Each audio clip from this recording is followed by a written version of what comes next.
Hello everyone and welcome to today's 3-minute mind reboot, all about it's my way or the highway. And this is just an attitude, it's a very rigid attitude to have that you have to be the boss, you have to be in control. If you've been called bossy before ever in your life, I'll raise my hand on that when I have. It's because you think you know the right way to do it and you believe in your capabilities, but you're not so sure about the capabilities of those around you. And so you don't trust them to do a good job, and so they pick up on that, and it kind of crushes their spirit a bit, and it's not good for their confidence. So if you need to work with a team and you find that you're a little bit bossy and you kind of push people away sometimes, this reboot is for you if you want to change. The first thing that I want you to do is think, why am I this way? Maybe you come from a long line of people who are competitive. Maybe you yourself are competitive. Maybe you grew up and you heard your parents, talk about you just do everything that you do is good and you're the best at this. And let you in on a little bitty secret. I watch a lot of Little League baseball, and we all think that our kid is the absolute best. You know why? Because they came from us.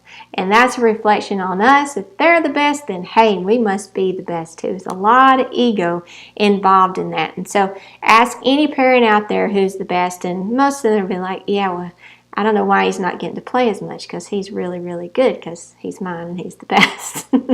So maybe you think this way, and maybe it came from an upbringing where you played sports or you were in something competitive, or maybe a parent, you just overheard them say you were the best at something, and so you like that, and which is natural, which is good, but you adopted this attitude towards life that you are superior in some way and that you're the only one that can do things. And it's just not true. I hate to burst that bubble, but it's not. Other people can do things. Second is, what am I afraid of? If I am not the best, if I'm not on top, if I'm not in control, if I'm not the boss of the situation, what's going to happen?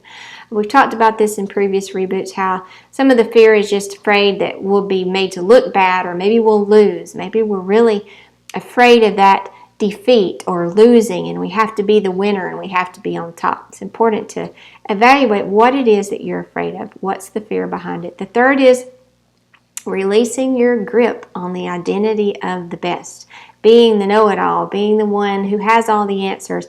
Releasing your grip on that identity. That identity will set you up for a lifetime of difficulty when you're working with team. Maybe you own a company and you just can't find people who will stay with you very long, and they won't work for you for long, and you're like, I don't understand what's up.